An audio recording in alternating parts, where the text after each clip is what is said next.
bicara dengan Bu Berti. Jadi Bu Berti akan mengadakan evaluasi sendiri di kuliah terakhir untuk semua materi yang Bu Berti sampaikan. Kemudian saya juga akan melakukan hal yang sama di perkuliahan saya yang terakhir. Jadi berarti kalau 4 di awal sama 4 berikutnya itu harusnya kalau secara jadwal itu di materi ke-8 ada di minggu ke-12 harusnya. Cuman kalau nggak salah kan ada pertemuan offline-nya.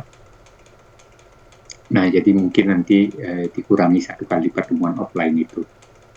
Sehingga kita mungkin sebelum pertemuan offline ada 3 kali pertemuan ya. Jadi minggu ini, minggu depan, sama minggu depannya lagi. Jadi berarti kalau saya sih, kalau yang pertemuan offline itu rencananya nggak dipakai untuk ujian ya. Jadi mungkin berarti nanti di 2 minggu yang akan datang.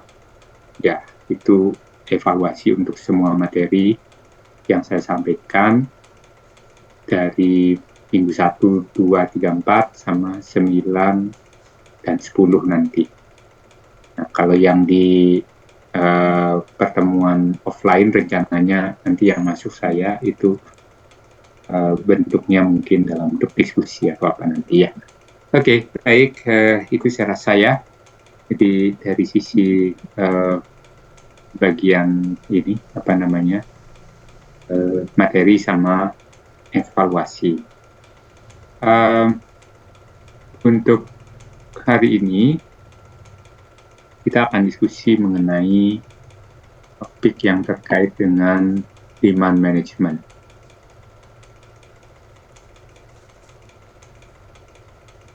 PT-nya sudah saya belum share ya PPT-nya, nanti saya share.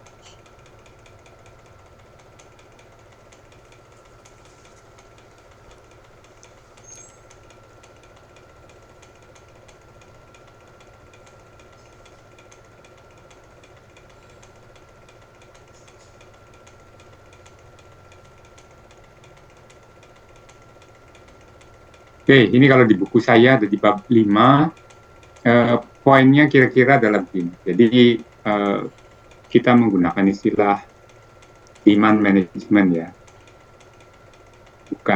bukan sekedar demand forecast ya. Kalau demand forecast itu kan kita meramalkan permintaan. Kalau demand management itu mestinya ya lebih luas dari sekedar demand forecast. Apakah demand forecast itu bagian dari demand management? More or less ya. Tapi kalau demand forecast kan basically kita hanya mencoba memprediksi permintaan itu berapa. Dan kalau kita bisa memprediksi dengan baik, berarti akurasinya bagus. Nah, itu performance dari forecast. Let's say kalau permintaan aslinya itu bentuknya seperti gambar yang saya buat ini. Kemudian karena mungkin terjadi secara terus-menerus bentuknya seperti itu, kemudian saya bisa forecast, dan forecast saya itu sangat dekat dengan aslinya. Nah, seperti yang merah. Itu artinya akurasi forecast saya sangat tinggi. Di kemampuan untuk predicting demand itu sangat tinggi, jadi sangat dekat antara apa yang saya perkirakan dan apa yang terjadi. Ini kalau orang bicara teknik forecast, ini teknik forecastnya bagus sekali gitu. Teknik forecastnya bagus sekali. Nah, tapi pertanyaannya sekarang, kalau dari perspektif supply chain, apakah ini juga sesuatu yang bagus ya? Artinya kita akan mudah kemudian di dalam menjalankan supply chain ketika kita bisa forecast demand-nya dengan baik. Gitu. Kira-kira gimana jawabannya? Ya, selalu Prof. Urusan akan selesai ketika forecast itu sangat akurat gitu. Nah, tidaknya dari mana? Seandainya itu masih belum gimana? Misalkan contoh kapasitas kita tidak mampu memenuhi maksimal dari yang kita forecastkan gitu. Jadi di Ya, demand-nya harus kita sesuaikan. betul. Jadi misalnya kalau kita mau memenuhi demand seperti ini, andaikan kapasitas kita itu tidak fleksibel naik turun, berarti kita harus set di level sekitar segitu ya. Nah itu cukup ya, cukup segitu. Tapi apa yang terjadi di periode antara ini dan ini di sini?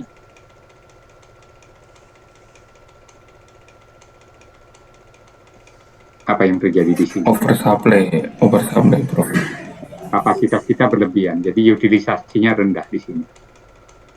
Jadi cost yang kita keluarkan tinggi, tapi revenue kita nggak sebesar itu gitu.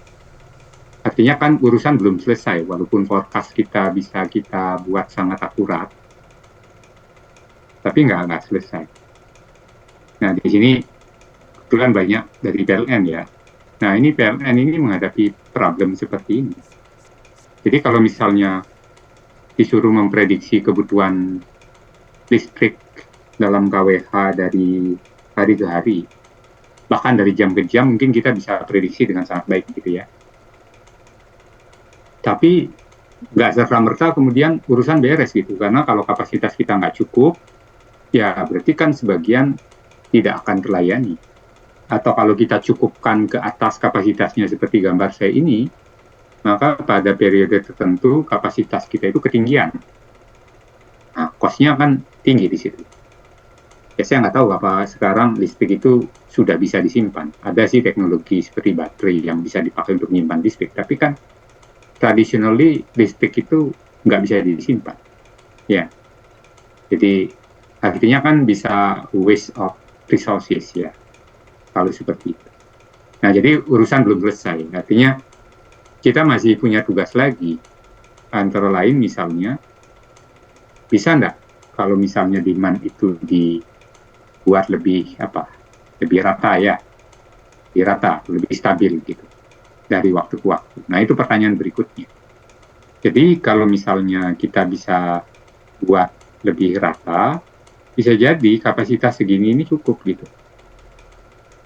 Karena yang puncak-puncak ini kita tekan supaya turun, dan dia pindah ke lembah-lembah ini, lembah ini kemudian jadi naik gitu. Ya, jadi bisa jadi sekarang nggak perlu lagi di capacity 1 levelnya, cukup di capacity 2. Dan ini kan saving banyak sekali sumber daya. Ya, jadi saving sumber daya banyak sekali di sini. Nah, itulah ide dari apa yang kita sebut sebagai demand management. Jadi pekerjaan kita itu bukan hanya menghasilkan forecast yang akurat, tapi masih ada satu tugas lagi, yaitu how to make demand more stable dari waktu ke waktu, sehingga capacity management kita bisa buat lebih baik, lebih efektif begitu ya, dan akhirnya kita bisa lebih efisien untuk memenuhi demand, dan juga mungkin demand-nya jarang yang nggak bisa kita penuhi. Artinya service level kita ke pelanggan akan lebih baik, sekaligus cost kita mungkin akan lebih rendah. Gitu. Itu ide dari demand management. Ya, makanya kalau di sektor seperti electricity itu ada yang saya tahu itu ada demand side management ya, itu sudah lama sekali. Jadi how to manage demand. Tidak selalu di dalam supply chain itu yang kita manage adalah supply-nya. Jadi yang kita manage adalah demand. Nah, instrumen yang seperti ini saya kira di perusahaan seperti electricity itu sudah sangat banyak digunakan. Itu satu contoh. Tapi di banyak sekali industri, demand management juga sangat penting dan sudah banyak dilakukan untuk mengubah pola permintaan. Jadi fokusnya kan how to change atau how to adjust demand pattern. Itu inti dari demand management. It's not only about forecasting demand, but it is also about influencing demand, mempengaruhi demand supaya kita bisa change the pattern of the demand. Kita bisa mempengaruhi pola dari permintaan supaya kita bisa memenuhi permintaan itu lebih baik. Lebih baik itu berarti kan keterpenuhinya lebih tinggi, artinya service level kita lebih tinggi. At the same time, cost to fulfill the demand itu lebih rendah. Cost to fulfill the demand lebih rendah. Oke, coba sekarang saya ingin tanya. Di sektor apa lagi selain di listrik misalnya yang tadi saya sudah contohkan, demand management ini kita sering lihat di dalam kehidupan kita sehari-hari. Silakan kalau ada yang mau memberikan contoh. Izin Prof. Ya, silakan. Mungkin masih berkaitan dengan PLN Prof. Kebetulan saya sekarang ditugaskan di salah satu subholding PLN Prof. Subholding Energy Primer Indonesia. Jadi dengan adanya mekanisme subholding, sebetulnya pengambilan keputusan sekarang menjadi lebih kompleks Prof. Itu karena HOP pembangkit, area operasi pembangkit sekarang ada di subholding Nusantara Power dan Indonesia Power, di mana mereka menuntut ketersediaan batu bara sampai di angka HOP 15 Prof. Dan ini harapannya akan meningkat dan lebih meningkat lagi. Nah, di satu sisi target itu justru memberikan oversupply di subholding lainnya Prof, yaitu EPI Prof, di mana kita mensuplai batu bara yang ternyata belum dibutuhkan oleh subholding lainnya Prof. Dengan adanya prinsip beda entitas, keputusan strategik jadi lebih kompleks Prof. Jadi kolaborasi tadi bukan lagi dilakukan antar divisi tetapi antar subholding Prof. Mungkin demikian Prof. Ya, itu apa curhat begitu ya. Bukan contoh itu. Oke, menarik. Tapi berarti artinya butuh supply chain yang lebih kuat kan, supaya decision making cross industri itu bisa lebih efektif gitu. Jangan kemudian ketika responsibility-nya berubah nanti malah jadi banyak buffer gitu kan.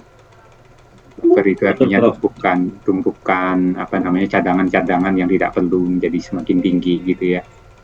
Betul Prof. Termasuk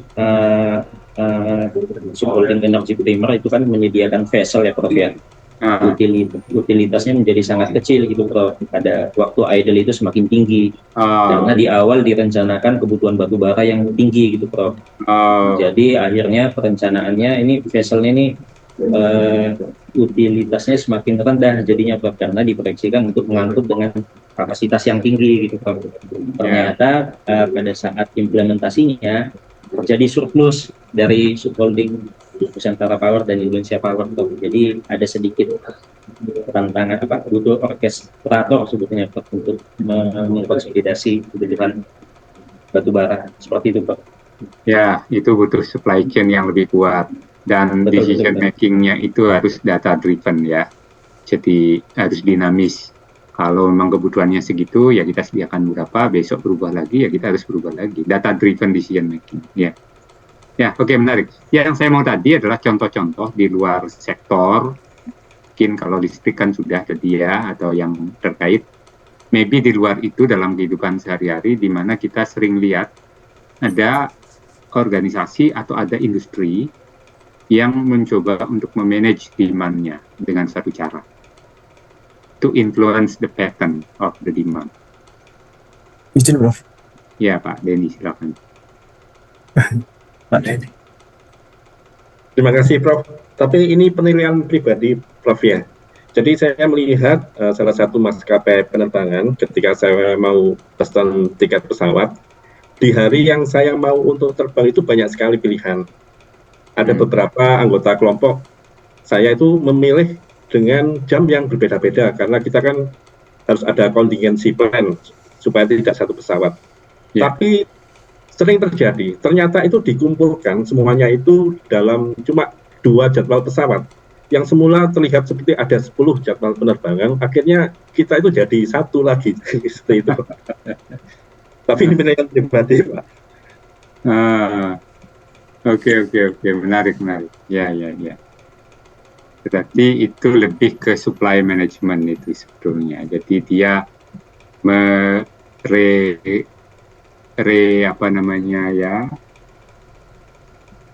melakukan konsolidasi capacity Kalau mungkin penumpangnya nggak terlalu banyak, kemudian disatukan gitu ya. Yang kelihatan 5 jadwal hanya jadi 3, yang 2 itu digabung-gabungkan ke jadwal yang sudah ada. Mungkin di daerah-daerah yang trayeknya nggak terlalu padat mungkin Pak, itu bisa dilakukan seperti itu. Oke, ada contoh lain nggak? Izin Prof, Ya, silakan. mungkin perhotelannya Prof ya. Ya, perhotelan. Jadi di high season itu sampai dengan harga juga mereka akan menaikkan ya.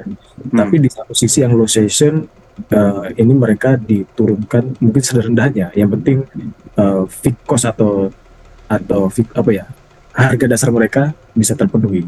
Itu mungkin Ya. seperti itu. Betul. Ya, jadi itu 2 contoh yang memang secara sektor sama-sama melakukan demand management, baik di airline maupun di hotel. Tapi persisnya adalah mereka melakukan apa yang kita sebut sebagai pricing mechanism. Jadi mekanismenya adalah mekanisme harga. Kan biasanya kalau harga kita naikkan, penumpang akan turun ya, atau customer akan turun. Jadi sales atau demand-nya akan turun kalau harga kita naikkan. Terutama untuk barang atau jasa yang bukan primer ya, bukan yang basic. Kalau memang misalnya jam-jam sibuk gitu, let's say, kalau saya lihat penerbangan Surabaya Jakarta misalnya, itu Senin pagi sangat padat ya. Senin pagi sangat padat, atau pagi-pagi di hari kerja lainnya juga sangat padat, sehingga cenderung tarifnya dinaikkan, gitu kan? Nah, tarifnya dinaikkan, sehingga sebagian penumpang yang tidak harus berangkat pagi, misalnya itu kalau misalnya dia punya pilihan atau punya kebebasan untuk ngambil yang jam 10, jam 11, nah mereka akan bergeser ke yang schedule yang lebih siang gitu. Itu kan upaya untuk stabilizing demand, untuk menjaga supaya demand itu tidak terlalu fluktuatif. Misalnya semua ngumpul di pagi hari, nanti yang jam 9, jam 10 banyak kosongnya. Sementara di pagi kehabisan. Ya, jadi full kehabisan. Kemudian yang di jam agak siang kemudian terlalu banyak idle capacity-nya. Nah, jadi arahnya adalah seperti itu. Dan banyak sekali di sektor jasa. Modelnya seperti itu. Di hotel juga begitu tadi ya. Di peak season harganya dinaikkan, low season harganya didiskon gitu. Ada promo-promo, ada diskon, dan lain sebagainya. Sehingga yang orang yang mungkin dia tidak harus perginya itu pada peak season kemudian bergeser gitu. Nah, itu kan upaya untuk stabilizing demand. Bahkan kalau kita lihat diferensiasi harga kan ada di mana-mana. Di restoran juga ada diferensiasi harga. Nggak semua sih, ada restoran yang misalnya mereka punya sejenis happy hour gitu ya, yang harga makanan diskon 20% kalau misalnya kita datang ke sana jam 4 sore gitu. Atau ke gedung Biskop kalau mau nontonnya hari Selasa, itu pasti lebih murah dibandingkan dengan weekend. Semua itu adalah upaya-upaya untuk stabilizing demand. Nah, pertanyaan saya yang kedua, kenapa ini banyak sekali kita lihat di jasa? Ya, di barang juga ada sih, tapi kok banyak sekali upaya untuk stabilizing demand itu adanya di jasa. Kira-kira reason-nya apa?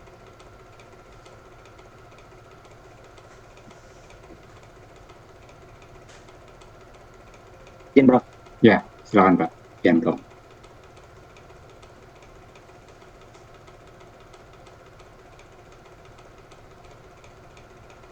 Ya, silakan Pak. Oh, ke freeze itu kayaknya. Sinyalnya. Ya.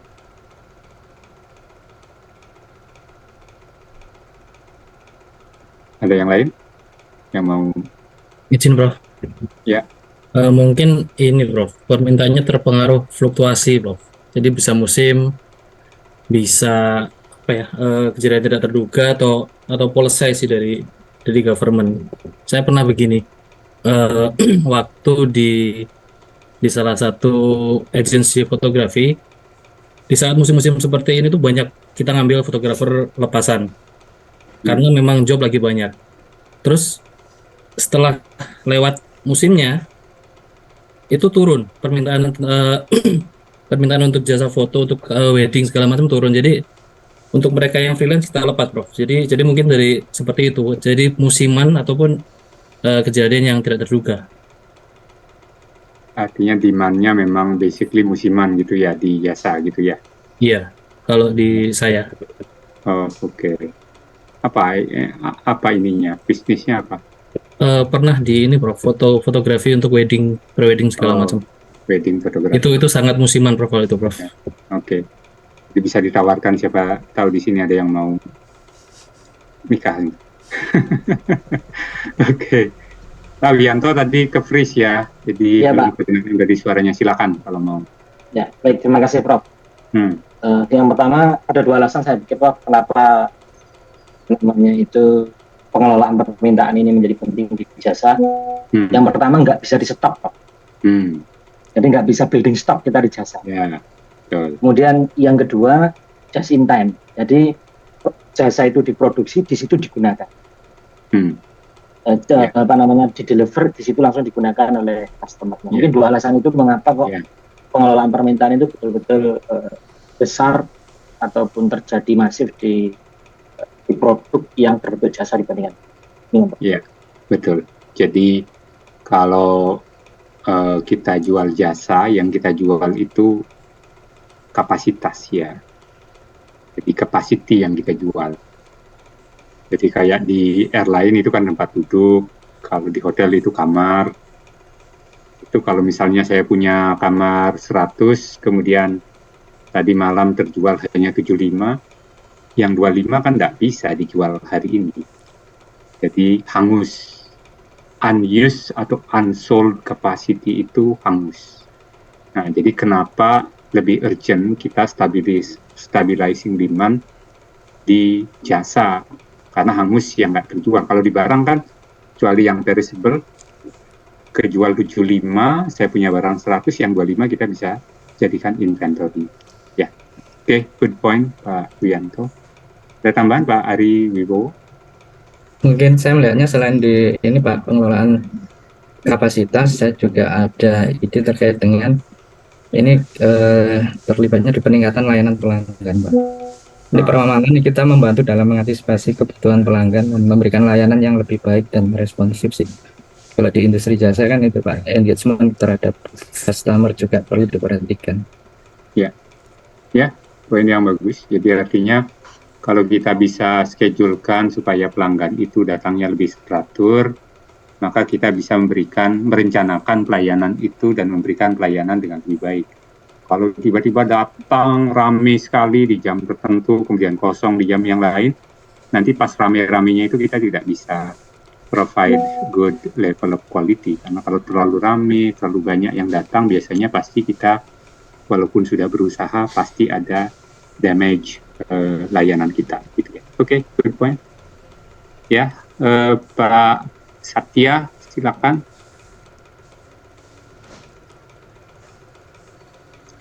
Masih mute tadi. Ya, terkadang di industri jasa itu, Prof, permintaannya itu atau kebutuhan dari pelanggan itu berbeda-beda dan berubah-ubah, Prof, sesuai trennya.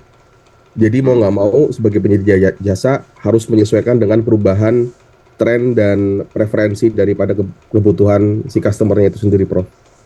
Terlebih lagi ini bukan barang yang kelihatan, Prof. Jadinya memang sulit sekali untuk prediksi, gitu, Prof. Ya, yang Anda katakan itu lebih ke supply manajemennya, bukan ke demand manajemennya. Jadi begitu kita itu mulai menyesuaikan, kemudian menambah kapasitas dan lain sebagainya, karena demand-nya tidak jelas atau tidak pasti, berarti itu supply-nya yang kita atur. Kalau yang kita bahas di sini, yang kita atur itu yang butuh demand-nya yang kita atur gitu.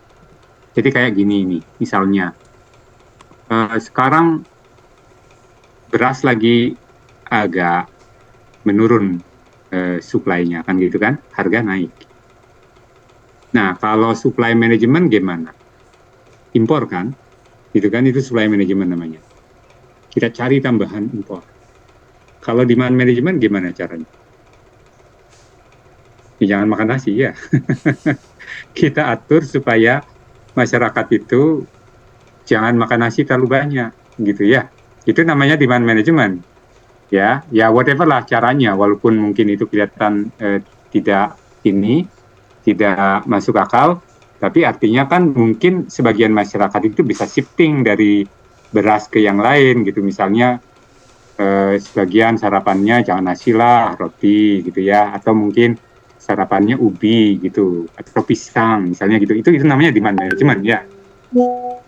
Itu namanya demand management. Kalau supply management berarti ya harus kita tambah supply-nya gitu, mau impor, mau gimana caranya. Nah, itu supply management.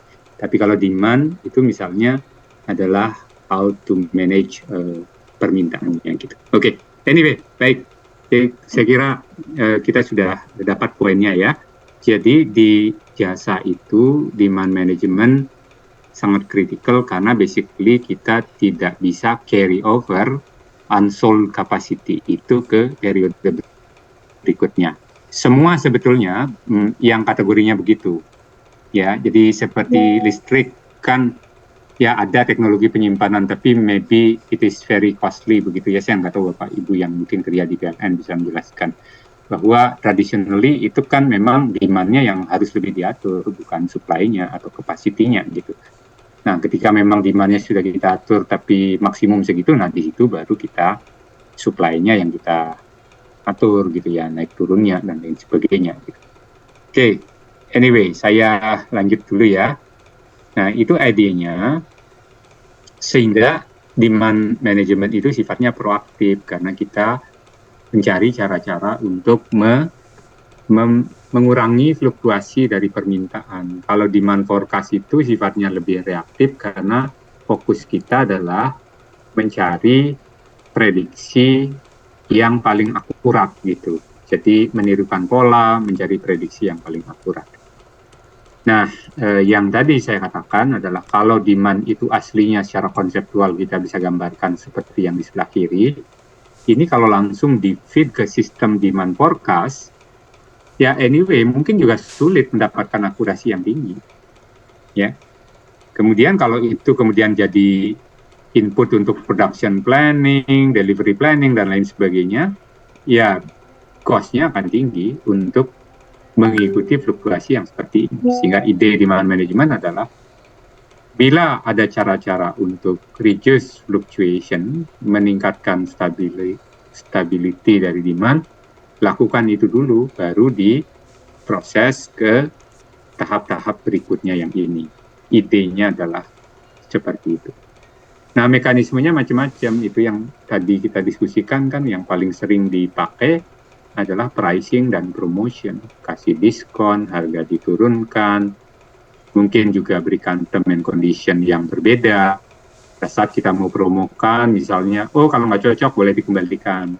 Tapi di luar periode itu nggak boleh dikembalikan. Itu berarti term and condition kita itu berbeda antara pada saat kita mau increase demand-nya maupun pada saat kita push down demand-nya gitu. Ya, termasuk return policy, kalau misalnya, oh belinya kalau pada saat minggu-minggu ini barang boleh dikembalikan. Tapi kalau di luar itu nggak boleh dikembalikan. Nah, itu contoh-contoh macam-macam instrumen yang terkait dengan demand management. Nah, yang bagian berikutnya, saya mau sedikit diskusi atau nanti akan menunjukkan bagaimana pola demand itu memang berujung pada cost yang berbeda. Jadi, artinya kalau kita bicara ide kita dari awal tadi, demand yang fluktuasinya tinggi, dengan demand yang stabil seperti di bawah ini, cost to fulfill-nya akan lebih besar yang di atas ketimbang yang di bawah. Ya, jadi cost to serve-nya, jadi biaya untuk melayani pelanggannya, yang di atas akan lebih tinggi dibandingkan dengan yang demand itu sudah stabil di bawah. Itu yang mau kita coba lihat.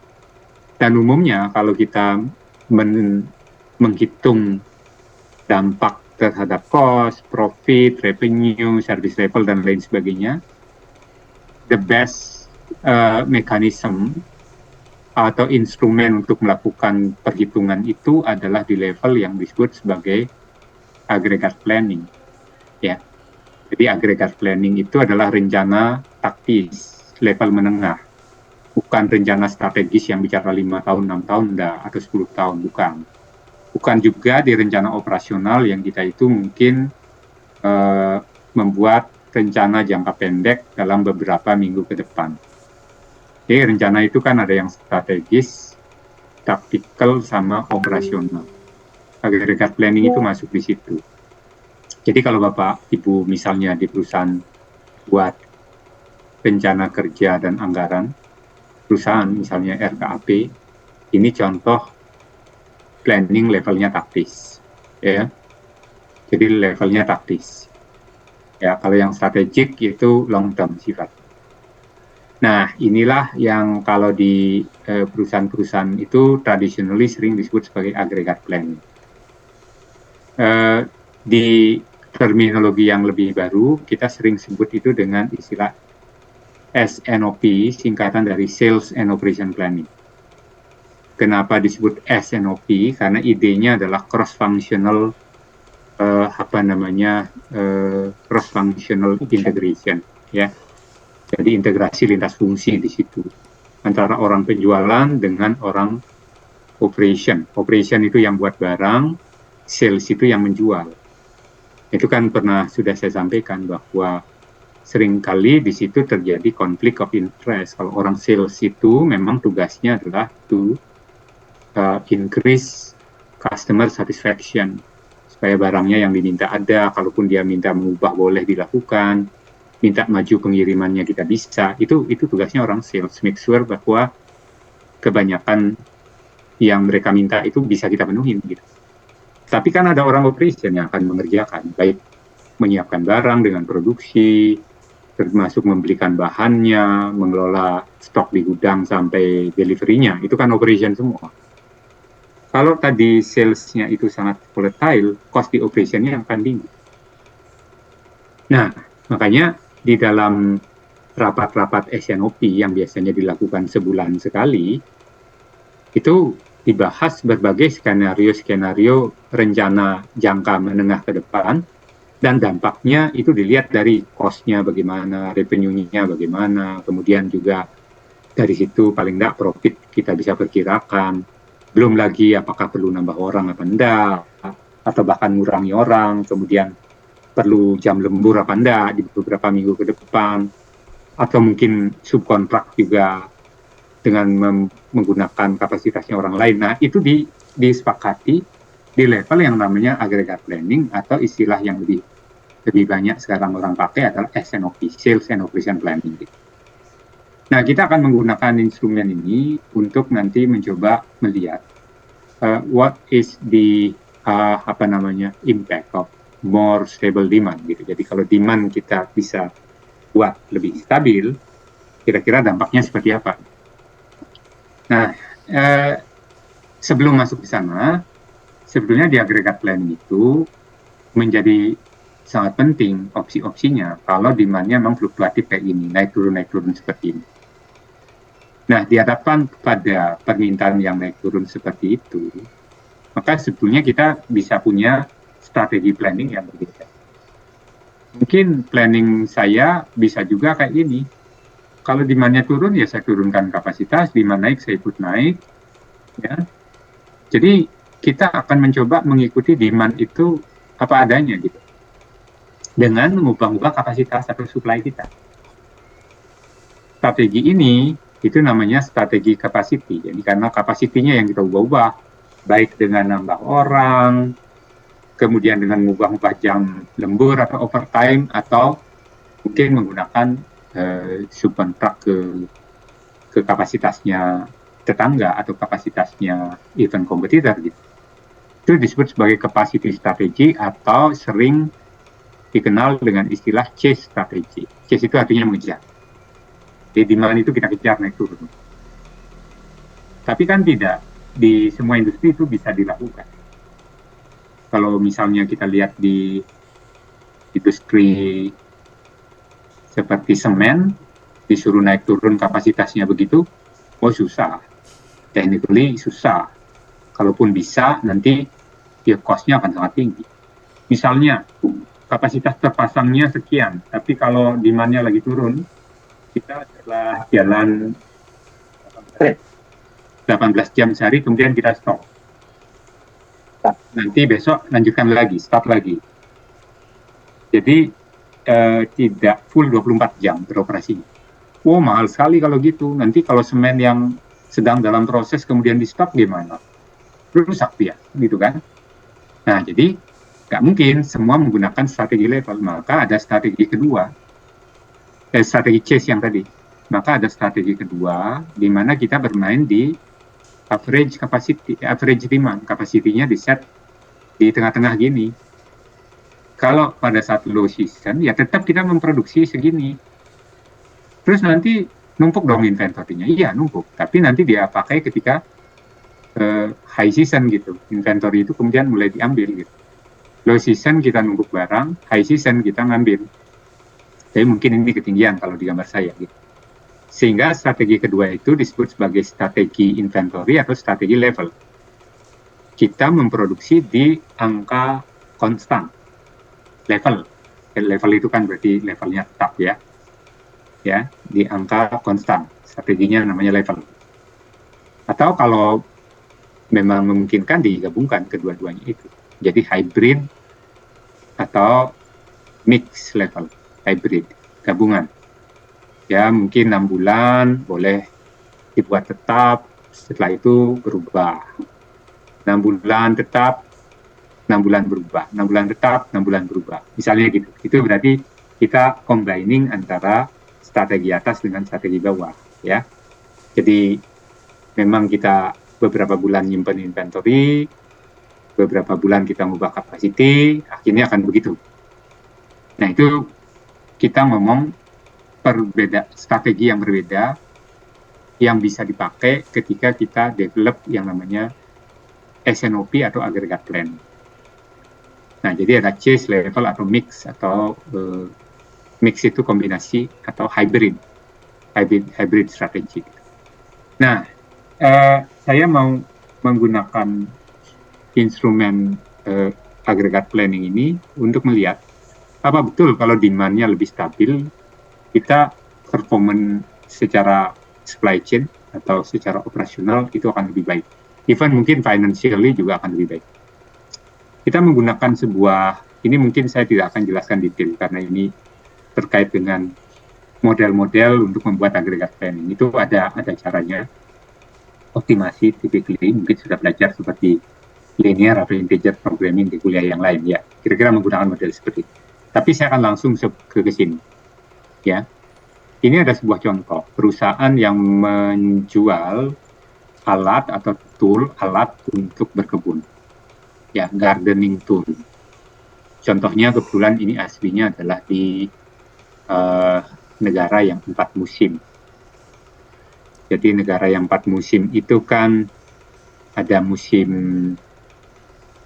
dingin, ada musim semi, nanti ada musim panas, ada musim gugur gitu kan. Masing-masing itu kira-kira 3 bulan. Orang itu paling banyak berkebun itu di musim namanya spring.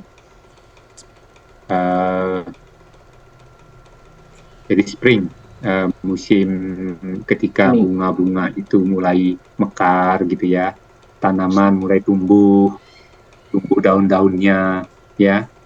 Jadi musim semi, spring ya, bersemi ya. Jadi tanaman-tanaman mulai tumbuh, bunga-bunga mulai mekar, makanya disebut sebagai musim semi ya. Nah, barangkali juga cinta-cinta banyak bersemi pada musim itu ya.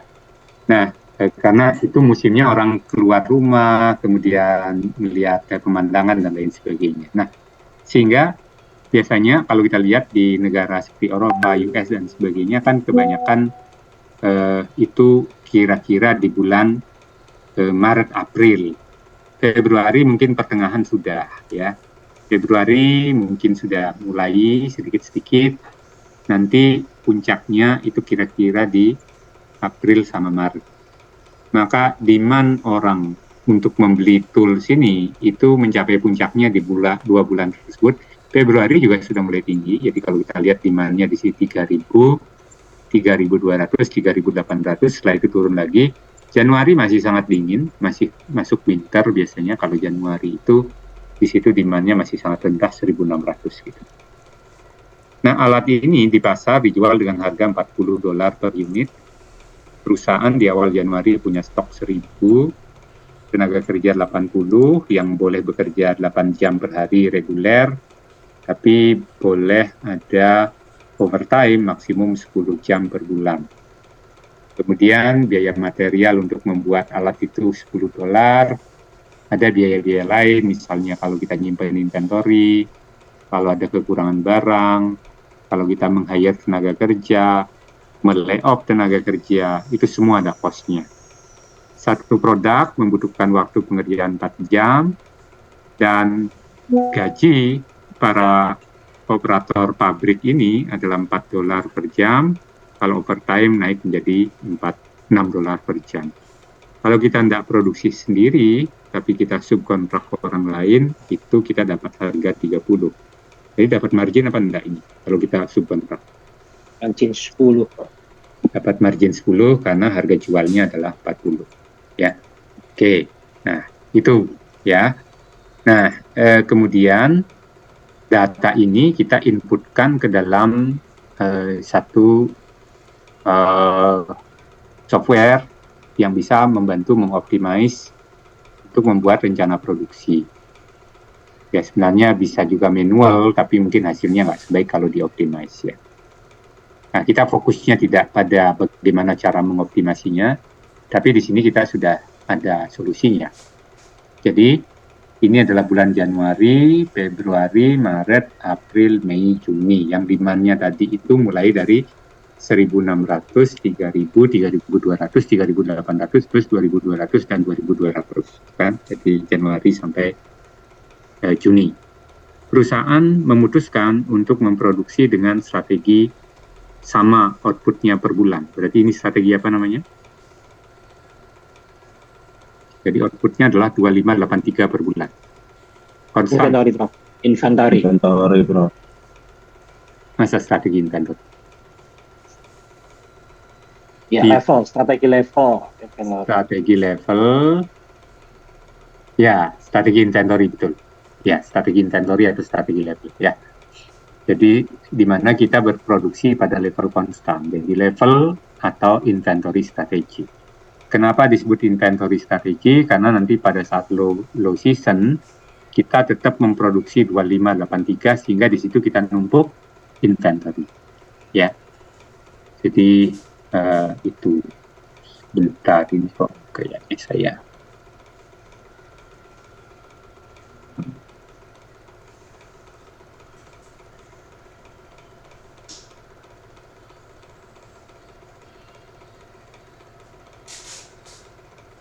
Ya, jadi ini makanya ada inventory di sini. Jadi periode 1 ada inventory segini, periode 2 segini, ini di akhir bulan masing-masing. Dan ada juga stock out 267,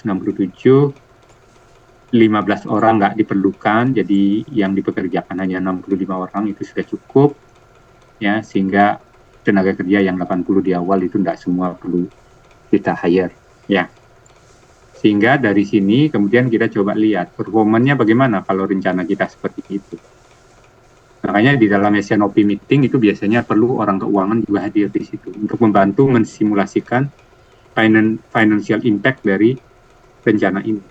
Nah, itu kalau dihitung kan dapat revenue 640, di mana per unit dijual dengan harga 40 kali apa ini? Kali total demand selama 6 bulan ya. Ya, dijumlah dulu demand Januari, Februari yang mulai dari 1.600, 3.000 sampai terakhir 2.200, itu dijumlah kalikan 40, itu dapat revenue. Nah, kemudian total cost. Di antara cost ini, kalau kita kembali ke tabel tadi, berikan ke tabel tadi. Coba amatin. Itu biaya apa saja yang muncul? Ini ada biaya material, labor, inventory holding cost, stock out cost, layout, hiring, training, overtime, sama subcontracting cost. Ya. Tapi nggak semuanya ada. Kita nggak melakukan hiring. Jadi hiring nol. Karena ada lebih. Karena tenaga kerjanya lebih. Overtime juga nggak ada. Ya, nol biaya overtime-nya. Subkontrak, ini biaya subkontrak juga nol. Selain 3 itu semuanya ada. Jadi ada biaya material ada, biaya labor ada, inventory holding cost ada, stock out cost ada, layoff juga ada, 15 tadi itu. Ini nggak ada ini, kosong. Ini kalau dijumlah ketemu total cost-nya 422.275. Kemudian totalnya kalau kita lihat ini cost-nya, ini adalah revenue-nya, maka perusahaan dapat profit 217.725. Ini skenario awal. Apakah kita sudah bicara demand management sampai di sini? Belum, Prof. Belum. Nah, demand manajemennya belum kelihatan ini. Nah, jadi demand manajemennya itu baru muncul di sini. Nah, sekarang perusahaan berencana memberikan diskon di bulan Januari. Tadi kan harganya $40. Ya. Nah, perusahaan di bulan Januari, kalau ada orang mau beli di bulan Januari, dia kasih harga 39 unit. Nanti Februari, Maret, dia kembali ke harga normal. Dan kalau dilakukan itu, prediksinya dia adalah mungkin berdasar pengalaman yang lalu-lalu, maka di bulan Januari sendiri akan meningkat 10% demand-nya. Jadi yang tadinya 1.600, ketambahan 10%-nya dari 1.600 itu, ditambah 20% dari bulan Februari itu masuk ke Januari, itu yang disebut sebagai forward buying, artinya dia membeli dari awal, juga 20% dari bulan Maret. Jadi 20% kali aslinya berapa, 3.000 ya, sama 20% kali 3.200 untuk demand bulan April. Sehingga makanya sekarang ini kan 2.400 karena sudah berkurang 20%-nya, aslinya kan 3.000. Ini juga tadinya 3.200, jadi sudah berkurang 20%-nya. Gitu. Maka demand profile kita sekarang menjadi seperti ini. Jadi kalau dibanding dengan yang awal, ini berarti lebih apa? Lebih agresif, Pak. Atau lebih agresif? Lebih tinggi maksud saya dibandingkan. Memang meningkat sedikit, tetapi secara fluktuasi bagaimana? Itu stabil, Bro. Lebih stabil, ya. Lebih stabil, betul. Ya, lebih stabil. Lebih stabil. Paling enggak, angka minimumnya sekarang tidak lagi 1.600, ya kan? Jadi sedikit lebih stabil dibandingkan dengan yang tadi. Nah, kemudian coba kita masukkan lagi dan cari solusinya dengan cara yang sama. Maka ini adalah solusinya. Tetap kita lepaskan 15 orang, walaupun produksinya naik sedikit, berarti tadinya ada idle ya. Jadi naik sedikit, masih tapi tetap dengan 65 orang. Di samping itu, significant difference ada di mana? Kalau dibanding dengan output awal tadi, dengan tabel sebelumnya.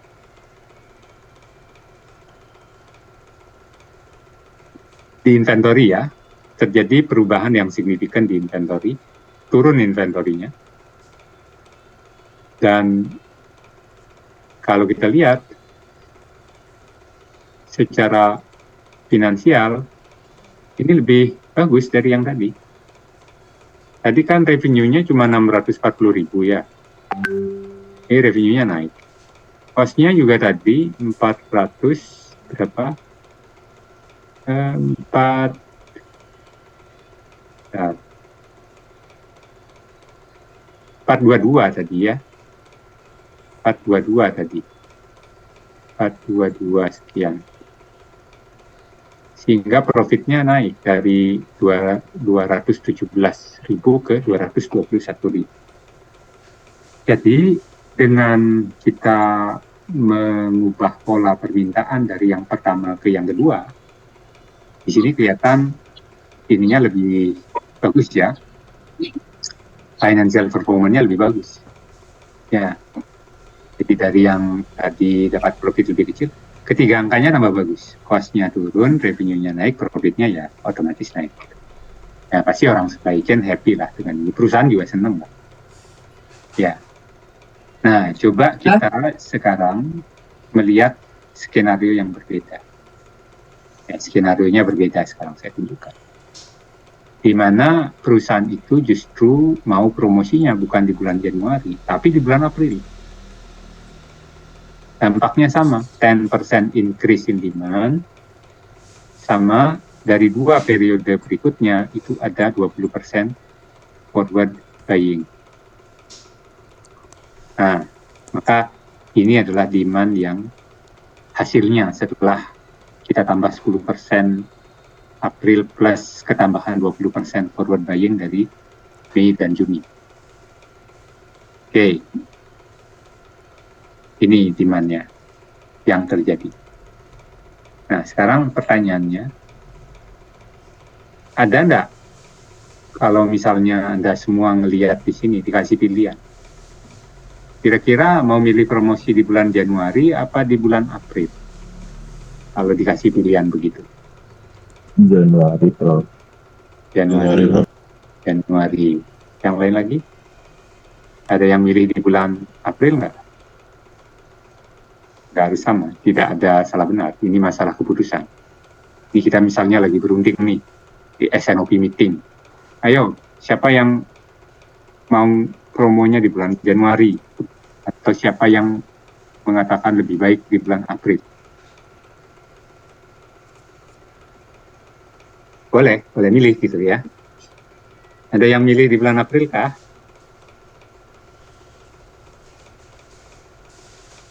Atau bingung, belum bisa memutuskan? Ya ikut orang lain kalau gitu. Ikut keputusan yang lain ya. Nah, tapi kalau kita lihat, orang supply chain pasti senang dengan solusi yang tadi ya. Yang dia cost-nya turun. Karena seringkali di jajaran operasional, orang supply chain termasuk dia fokus pada ya menghasilkan produk tapi dengan cost yang rendah. Efisiensi, terutama kalau orang pabrik, orang operasional, efisiensi itu biasanya menjadi tanggung jawabnya dia. KPI penting orang operation adalah efisiensi, typically. Ya. Nah, di sini kalau misalnya di perusahaan itu policy ininya komisi penjualan misalnya atau bonus. Bonus itu dasarnya apa? Keuntungan. Keuntungan apa penjualan? Revenue apa profit? Profit, komisi loh ya. Oh, kalau komisi sales. Komisi sales. Ya. Penjualan, Bro. Ya, revenue, sales atau revenue atau penjualan. Nah, jelas kalau solusinya ini orang-orang sales itu dapat komisi lebih tinggi daripada yang tadi, ya kan? Karena total demand-nya dari Januari sampai Juni akan paling besar di sini, ya. Paling besar. Jadi kalau itu berbasis revenue, komisi mungkin tuh somehow, nggak tahu kalau bonus maybe berbasis pada profit gitu ya, kalau sudah dihitung tapi kalau juga berbasis pada revenue, ya artinya di sini orang penjualan dia dapat komisinya lebih besar dibandingkan dengan yang tadi. Ya orang sales marketing typically dia prefer skenario yang seperti ini kalau dibanding yang tadi. Ya, kalau dibanding yang tadi. Nah, tapi kalau orang supply chain ini ngeri nih lihat angka seperti ini. Ngeri lihatnya. Coba bayangkan, Januari cuma 1.600, April itu berapa kalinya itu? 3 kalinya, ya lebih lagi. Lebih dari 3 kali lipat, naik. Apa yang membuat ngeri di sini? Cost production-nya. Kapasitas mungkin pertama, ya. Kapasitas mungkin yang pertama kan. Kapasitas, baik kapasitas produksi maupun kapasitas pengangkutan, ketersediaan material di supplier belum tentu ada. Kita bisa aja lembur tapi bahannya nggak ada. Kita bisa menghasilkan barang, kita nggak dapat truk. Nah, ngeri dia. Ya, orang supply chain ngeri lihat angka ini. Dia cenderung ingin skenario yang tadi pasti, di mana demand itu lebih stabil. Ya, banyak terjadi cekcok gitu di bulan April, bulan Maret, ya, gontok-gontokan gitu. Ya, under stressful working condition lah kalau kita kemudian tiba-tiba punya demand yang sangat tinggi seperti itu. Ya, mungkin basically senang sih perusahaan demandnya tinggi, tapi sebetulnya di situ banyak problem. Apalagi kalau mungkin kita nggak terlalu siap gitu, ya. Nah, sehingga kalau kita coba hitung cost, kalau misalnya kita objektif mau menghitung biaya, masih dengan menggunakan angka-angka parameter yang tadi, maka ya kita masukkan solusinya begini, jadi kita tambahan orang satu, tadinya 65 ke 66, produksinya sekian, nah inventory jadi sangat tinggi, shortage juga masih cukup tinggi, dan yang kita bisa lihat dari sini adalah yang luar biasa, revenue-nya memang meningkat, ini bukan luar biasa, ya. Ini masih oke.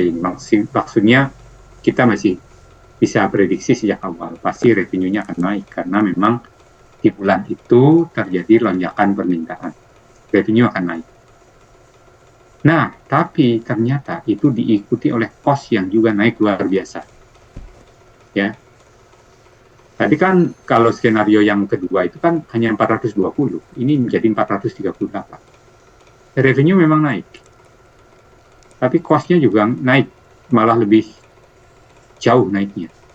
Sehingga akhirnya menyisakan profit yang even lebih kecil daripada skenario yang pertama sekalipun. Yang kita itu tidak memberikan diskon sama sekali, tidak melakukan effort sama sekali. Karena tadinya kan 200 berapa 11 atau berapa gitu. Sekarang 217. Ya. Sekarang jadi 211. Nah, inilah pentingnya kita mencari konsensus atau kesepakatan antar fungsi di dalam membuat keputusan tentang rencana ke depan. Itu satu. Yang kedua, pentingnya kita membuat demand itu lebih stabil, bahwa ketika skenario kedua tadi demand-nya itu dibuat stabil, maka profit kita lebih tinggi, cost kita lebih rendah, revenue-nya juga bahkan lebih baik. Itu gambaran secara umum yang kita bisa lihat di sini. Walaupun mungkin perilaku naik turunnya ini sangat dipengaruhi oleh nilai-nilai parameter yang kita gunakan. Artinya setiap situasi kita harus lihat sendiri dulu solusinya mana yang lebih baik gitu, ya, termasuk asumsi-asumsi yang baik. Itu sih basically. Jadi kita bisa prove dengan aggregate planning models yang kita punya di sini bahwa kalau bermain dengan demand yang terlalu fluktuatif, even kita bisa menaikkan revenue pada saat itu, tapi ternyata potentially ini akan menggerus profit kita karena dikejar oleh biaya operasional yang terlalu tinggi. Itu pun tadi kita belum menghitung biaya-biaya yang lain yang bisa terjadi. Dengan adanya demand yang fluktuatif tadi kan bisa saja di bulan April kemudian kita tiba-tiba harus meminta suplai material yang lebih banyak daripada yang diperkirakan oleh supplier. Bahkan kita mungkin dengan minta pengiriman yang cepat-cepatan, sehingga suplai material juga akan lebih tinggi yang belum kita hitung di dalam cost tadi.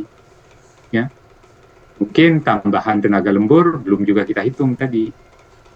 Ya, karena sementara belum dibuka opsi itu di programnya gitu, walaupun di tabelnya kelihatan ada, tapi nilainya 0. Gitu. Nah, artinya kita memang harus melihat dampak dari keputusan itu secara holistik atau secara menyeluruh. Nah, sehingga ini adalah poin-poin yang penting yang kita perlu lihat pada saat kita melakukan aksi-aksi demand management. Ya, yang pertama, ya harus well coordinated within the supply chain. Ya, kalau misalnya ada event-event yang berpotensi untuk meningkatkan atau menurunkan sales, itu harus visible bagi pihak-pihak lain. Contoh gini, Misalnya saya kerja di pabrik, produk kita dijual di toko-toko di seluruh Indonesia. Kemudian toko ini misalnya toko-toko yang memang punya jaringan seperti retail modern kita itu kan, walaupun tokonya banyak kan satu organisasi ya, Alfamart, Indomaret dan lain sebagainya, misalnya gitu. Katakanlah kalau pas dia ulang tahun, dia kasih banyak hadiah, kasih banyak promo selama 1 minggu. Masuk barang-barang kita itu banyak di promo, dikasih hadiah. Tapi itu kan programnya retail. Nah, ternyata dia tidak menginformasikan ke kita yang menjadi prinsipal atau menjadi produsen dari barang itu. Apa yang bisa terjadi adalah stok itu cepat habis di toko-toko. Tapi kita nggak prepare kiriman cepat-cepat dan tiba-tiba. Ya kita tahunya setelah sebagian distributor itu telepon minta pengiriman yang lebih cepat dari biasanya dan lebih banyak dari biasanya. Dan akhirnya respon kita terlambat. Bisa sih kirim, tapi harusnya itu udah 3 hari yang lalu kalau kondisinya seperti itu gitu. Baru kita kirim sekarang, itu pun dengan terpaksa karena dia mintanya cepat-cepat, ya sebagian itu mungkin akhirnya dikirim lewat udara gitu. Barang-barangnya misalnya, pasti jadi mahal. Tapi begitu sampai di sana, ternyata udah selesai promonya. Jadi pengiriman tiba di daerah-daerah, ini promonya udah pada selesai gitu. Tumpuklah barang itu kemudian. Nah ini pentingnya. Jadi marketing mau ngapain, itu jangan diam-diam. Orang operation kasih tahu. Bahkan supplier kita juga harus melakukan antisipasi. Jadi misalnya, bulan depan atau 2 bulan lagi kita mau promo. Wah semua predik tuh kira-kira kita harus antisipasi additional stock berapa. Dan di mana mau kita pusatkan? Turun sampai distribution center apa enggak? Atau mungkin deploy sampai ke toko? Nah itu harus dibicarakan bersama. Jangan modanya moda urgent terus gitu. Karena kita nggak pernah dengar cerita itu sebelumnya. Tiba-tiba ini ordernya kita urgent, minta banyak, minta cepat gitu. Nah itu is a matter of coordination di dalam supply. Itu yang pertama. Ya. Kemudian yang kedua, kita monitor dengan baik reaksi pasarnya. Misalnya ketika katakanlah ada diskon-diskonan atau promosi, kita lihat kalau misalnya kita lakukan itu selama seminggu, apakah orang sudah mulai rame di hari pertama, hari kedua, bagaimana polanya? Kita pelajari. Karena informasi itu kita akan butuhkan mungkin 6 bulan lagi atau 1 tahun lagi kalau kita mengadakan event yang sejenis, walaupun mungkin tidak akan persis, tapi kan setidaknya pada saat membuat planning kita selalu merujuk pada pengalaman kita yang lalu gitu. Ya, amati progresnya itu. Jadi kalau misalnya kita lihat promo seminggu, typically gimana respon pasarnya? Dan kalau saya kasih diskon 10%, itu naik berapa penjualannya? Itu kan tadi kenapa kita bisa menggunakan asumsi. Dipotong $1 harganya. Kemudian ada peningkatan sales 10% dan forward buying 20% dari orang yang membeli di tadinya yang membeli di 2 bulan berikutnya. Forward buying itu kan harusnya dari pengalaman-pengalaman masa lalu. Nah, itulah kenapa market reaction itu harus kita monitor. Jadi kalau misalnya itu baru 2 hari promonya sudah tinggal setengah stoknya, berarti kita antisipasi lebih cepat. Nah, itu termasuk juga bagaimana kita memonitor reaksi pasar. Dan itu kan membutuhkan teknologi. Butuhkan teknologi.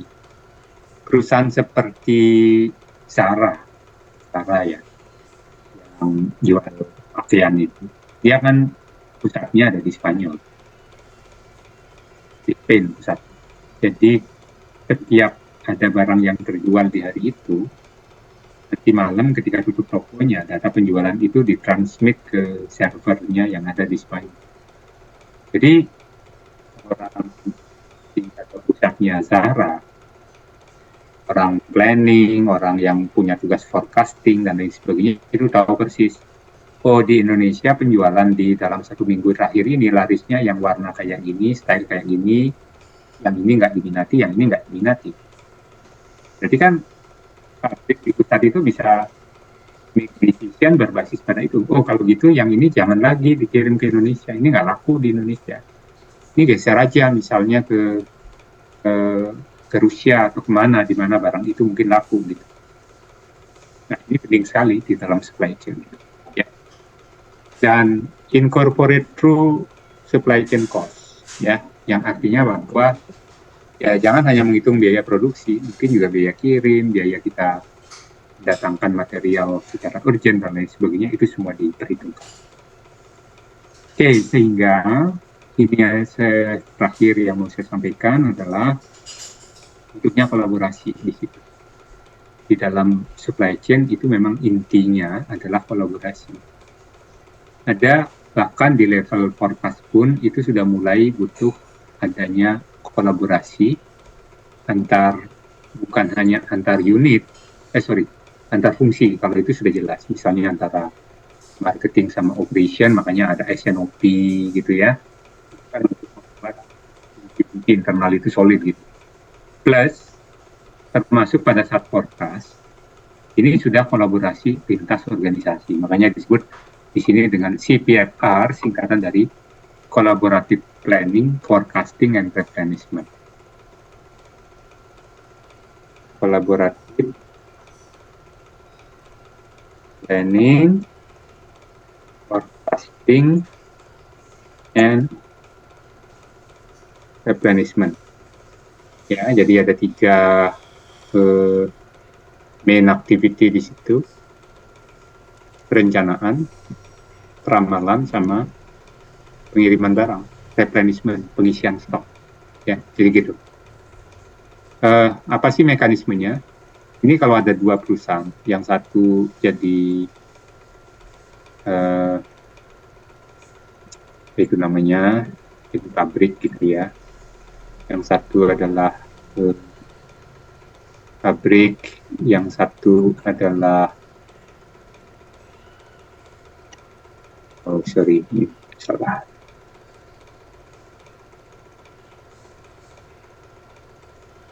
Misalnya antara manufacturing company atau pabrik dengan retail ya. Jadi dengan retail. Di awal ya dibiarkan mereka forecast sendiri-sendiri. Ya, jadi dibiarkan mereka forecast sendiri-sendiri.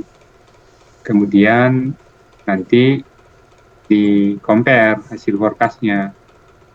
Jadi kalau misalnya factory-nya dapat 100, kemudian misalnya atau 1000, ini ada forecast-nya pabrik, tapi 1.500 ini forecast-nya toko, padahal barangnya sama, area yang di forecast sama. Kemudian tanyanya kok jauh banget. Ada yang memperkirakan 1.000, ada yang memperkirakan 1.500 demand-nya. Nah, kalau gitu berarti ya harus disepakati selisih berapa yang kan tidak harus persis sama. Kalau selisihnya mungkin 10%, ya udah jalan dengan angka sendiri masing-masing gitu. Tapi kalau di atas 10%, mereka harus berunding supaya mencapai konsensus angkanya berapa. Karena bisa jadi retail tahu di wilayahnya ini sedang panen tembakau gitu, orang-orang banyak beli sepeda motor misalnya gitu. Ya, sehingga di satu provinsi selama sebulan ini mungkin 1.000, ya beberapa kabupaten, satu region gitu bisa 1.500 gitu. Tapi kan mungkin dealer di atasnya atau pabrik itu hanya forecast di daerah itu tuh cuma sekitar 1.000 gitu. Nah itu terlalu lebar bedanya. Makanya perlu ada kesepakatan angka, walaupun tidak harus sampai angkanya persis. Itu yang dilakukan di CPFR. Ya. Di exception itu adalah perbedaan angka yang dihasilkan oleh kedua belah pihak. Kemudian cari cara untuk mengurangi selisih antara angka pertama dengan angka kedua. Resolve exception. Ya, itu kira-kira maksudnya. Ini modelnya CPFR.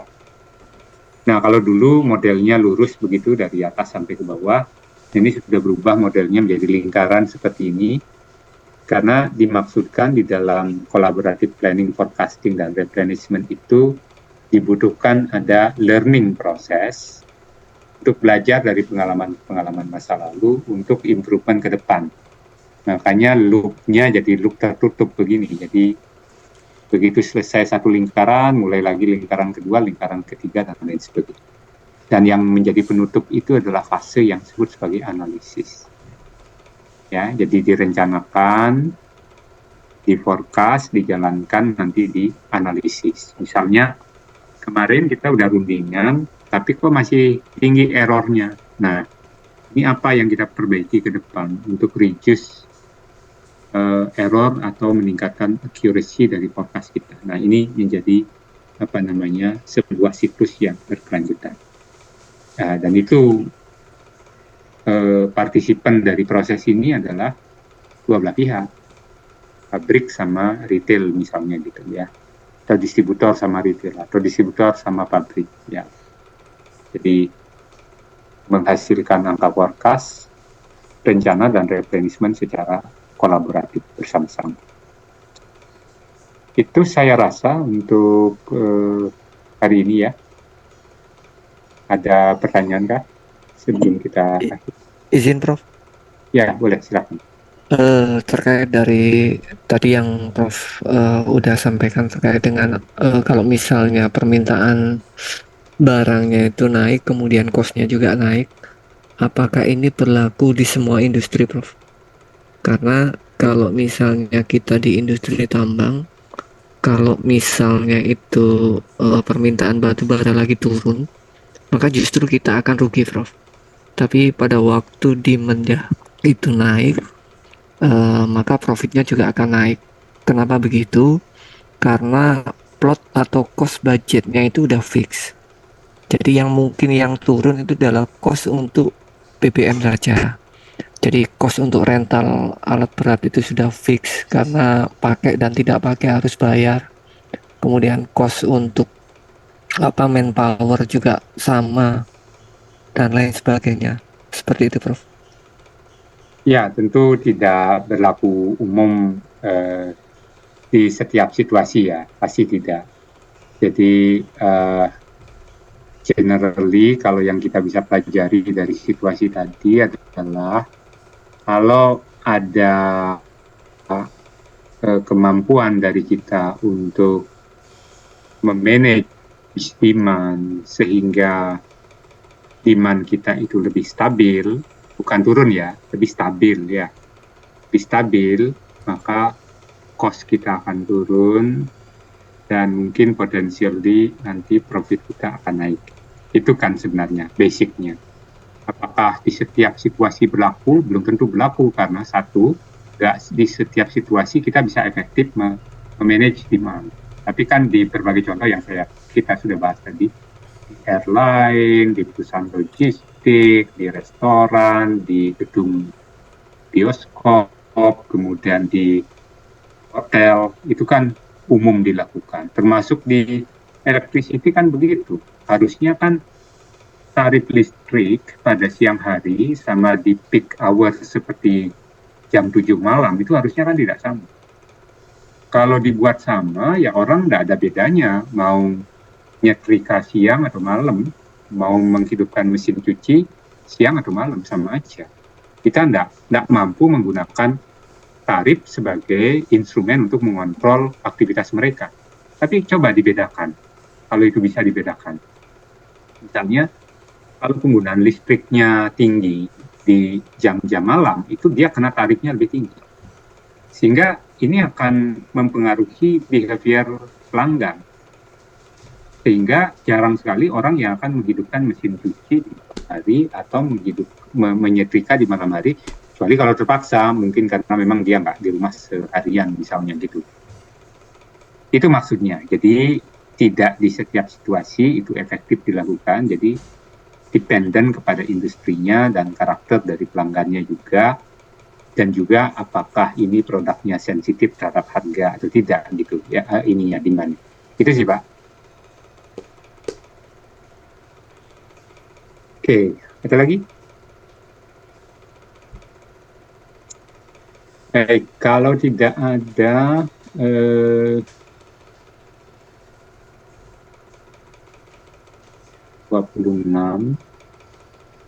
ini berarti ada yang nggak masuk ya.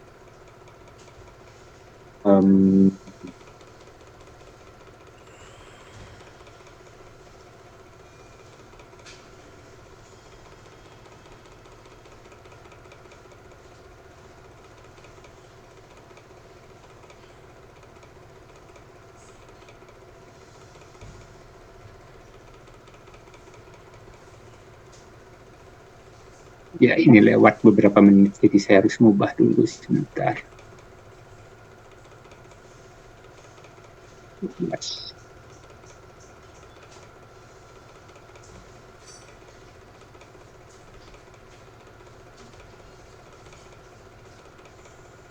Oke, kode presensi adalah ini ya, 562725.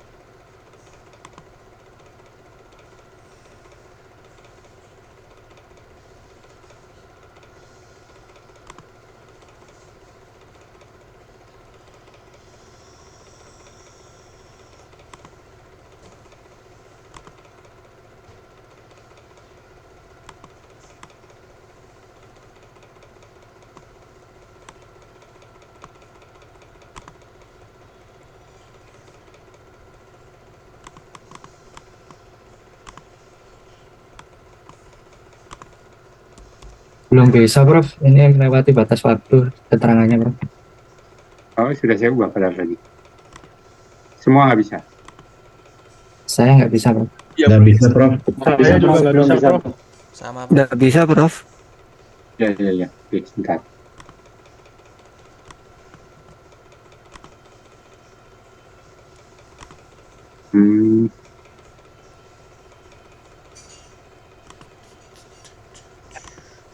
Oke, saya panggil kalau gitu ya. Himawan. Hadir, Prof. Hadir ya. Ari Wibowo hadir ya. Hadir, Pak. Dwi Sinta hadir ya. Alip Adi Pranadeta hadir, Prof. Pratama Hadir, Prof. Gregorius hadir ya. Hadir. Farid Fajar Hadir, Prof. Dominikus hadir ya. Hadir, Prof. Suhandoko ada? Nggak ada.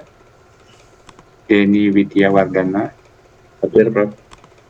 Anna Kusumawardani Hadir, Prof. Arifa Febriana Hadir, Prof. Ahmad Satria Perkasa Hadir, Prof. Agung Suyadnya Hadir, Prof. Nyoman. Rapendra Syahida Lubis Hadir, Prof. Awang Haryati Hadir, Prof. Ahmad Syarifuddin Ansori Hadir, Prof. Bianto Hadir, Prof. Satria Adi Nugraha Hadir, Prof. Lilik Budi Hartono Hadir, Prof. Yadinat Probo Agung Hadir, Prof. Fadlilah Gita Sali Hadir, Prof. Ade Indra Wijaya Hadir, Prof. Saiful Huda Hadir, Prof. Muhammad Rizky Rida Ramadan Hadir, Prof. Junaidi Abdillah. Hadir, Prof. Berarti satu yang tidak hadir Pak Suhandoko ya. Baik. Hadir, Prof. Ya. Oke, selamat siang semuanya, kita akhiri ya. Sampai ketemu di pertemuan berikutnya. Oke, baik. Terima kasih. Terima kasih, Prof. Terima kasih, Prof. Terima kasih, Prof. Terima kasih.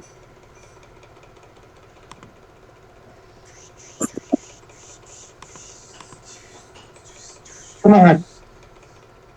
Aman, aman.